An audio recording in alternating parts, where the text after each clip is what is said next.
In the past couple of years, more and more photographers have entered the game.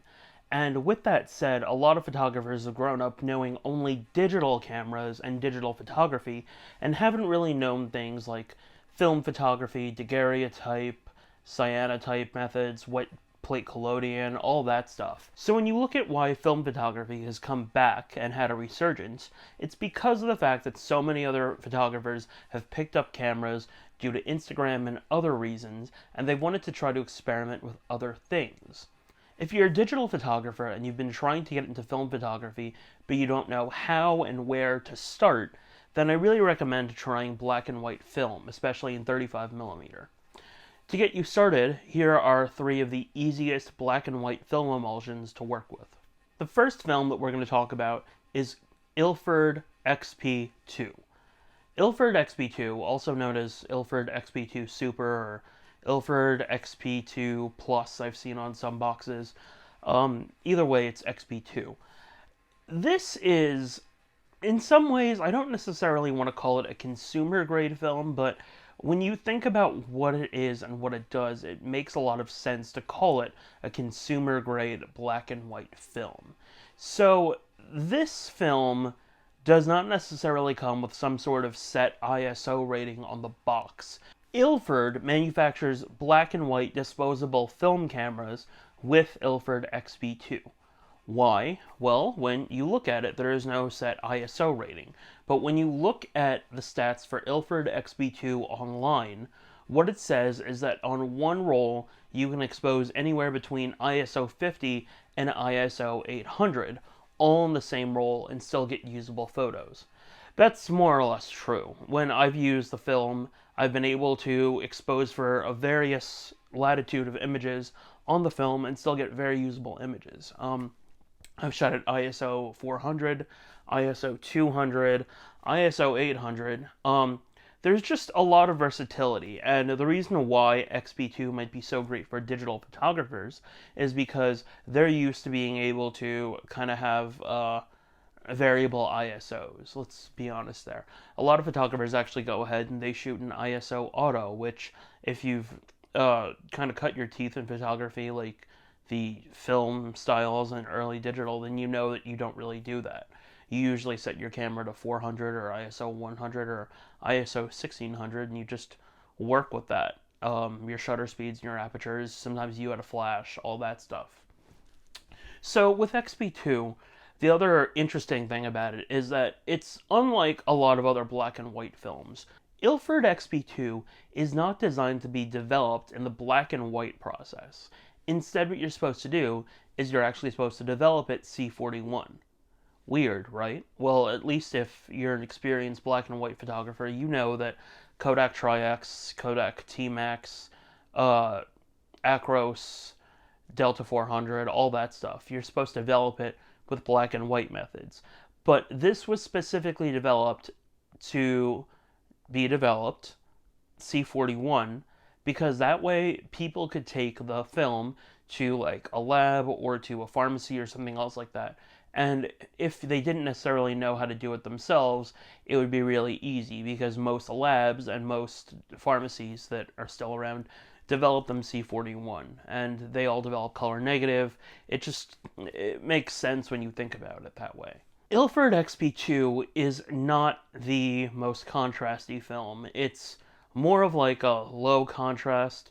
It's really nice though when you shoot it the right way. If you're shooting with Ilford's black and white disposable cameras, then what I really recommend you do is shoot with the flash. The reason why is because the lens is really stopped down, and when you go ahead and you shoot that flash, it's going to bring out details on the film that you otherwise wouldn't have seen. Sometimes you call those specular highlights, and other times it's just, adding light where it isn't there to begin with. And the film isn't necessarily a film that has the dynamic range that your eyes do. So while you'll see something there, the film won't. And then when you're cutting down that much light, it really won't either. We have a review of Ilford XP2 and the disposable cameras on our website. If you go ahead and check them out, we'll put them down in the description below. The second film that I wanted to talk about is Kodak Tri-X. Growing up, when I would get into film photography, a lot of people said, oh, go shoot Tri-X, go shoot Tri-X, go shoot Tri-X. They never said anything like go shoot Ilford HP5 or Delta 400 or something like that. But Kodak Tri-X was so popular because, one, it's fairly affordable. Two, a lot of professional photographers have been using it for years. Three, it's easy to work with. And four, it's got a really beautiful look to it. Kodak Tri-X is known for having a lot of grain. You develop it standard black and white, or you can use Ilford's chemicals or Rodinol or anything else like that. And you get this really kind of grainy look to it. It's an ISO 400 film. A lot of street photographers use it because it's got this gritty look. It can also have a very beautiful portrait look if you overexpose it, but typically, I want to kind of describe Kodak Tri-X like this. If you were to take an image of yours and you were to bring it into Lightroom or Capture One and you were to convert it to black and white and then raise the sharpness, raise the clarity, bring out some of those midtones, and then also do things like maybe raise the contrast a bit, you will get something that looks kind of like Tri-X. The reason why is because Tri-X is a film that is very strong with bringing out the midtones. It's got a specifically different type of a grain structure versus something like Kodak T-Max, which Kodak considers to be their sharpest black and white film. Kodak Tri-X has also been used amongst many professional photographers for years. It was there during pretty much almost every major war that has happened in the past 40 or 50 years. And then it's also been on the streets with many street photographers, many documentarians, and many people that just take photos of news events and all those other things. Tri-X has always been very popular, and these days it's more regulated to artistic photographers, photographers that do a lot of documentary projects because they want to have that specific look, and just kind of hobbyists. In school, actually in photography school to be very specific about that, they'll usually tell you to use Kodak Tri-X, and the reason why is because it's cheap, it's very forgiving. You can push it to ISO 1600 and get really usable images. You can pull it down to ISO 200 and get really usable images. There's a lot of latitude, and while it can't let you shoot with a variable ISO on the same roll of film, you can get back quite a bit of those details if you go into the darkroom and then you try to burn and dodge the details back into the prints. You can't necessarily do that with a scan. I mean, what a lot of scanners do is sometimes they'll sit there, they'll put the film on the film plane, on the scanner rather, for the film plane, and then the scanner will make a couple of passes, and it will basically create like an HDR image of each photo.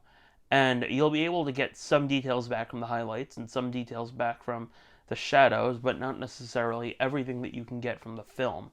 When you kind of think about it, you're just editing a digital photo of a film photo, and personally that's kind of lame. But again, that's my personal opinion. That can be kind of lame. A lot of photographers can do it. A lot of photographers can create really, really beautiful images with that look. So, c'est la vie. The last film that I want to talk about that's really simple for film photographers to get into is Fujifilm Acros 100. Fujifilm Acros 100 is the last black and white film left that Fujifilm still manufactures.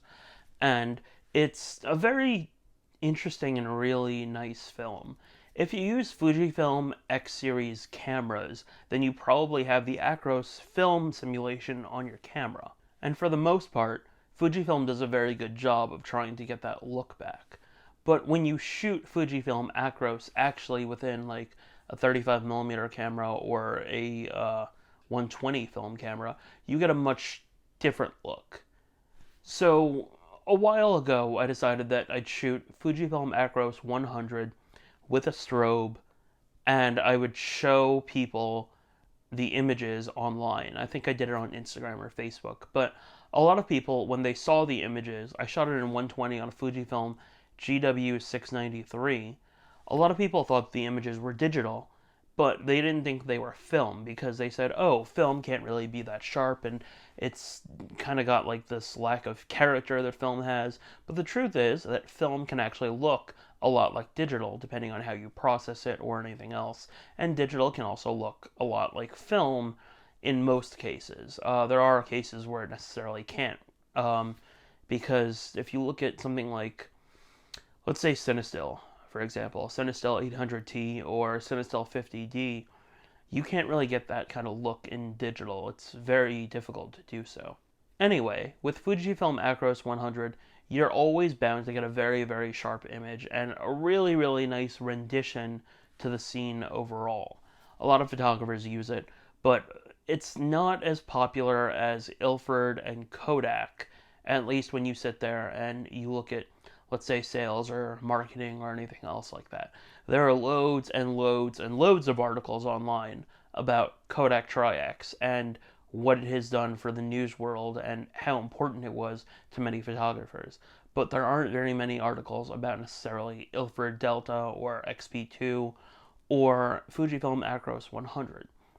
But Fujifilm Acros 100, when shot correctly and when used, I want to say it's honestly best used in a studio, but there are photographers who use it for like landscapes outside with filters and all that stuff. But I mean, I feel like the easiest way for people, at least who live in cities, to use it is to use it in some sort of studio setting at home with an off-camera light, kind of like what I'm being lit with right now, or something like that. And you'll get some very, very sharp images that will wow you and will make you wonder, like, wow, film can do that. And yeah, the truth is, film can actually do that. Thanks a lot, everyone. I really hope this was helpful. If you're looking for more tutorials like this, please let us know in the comments below, and also be sure to visit us on thefablographer.com. Take care.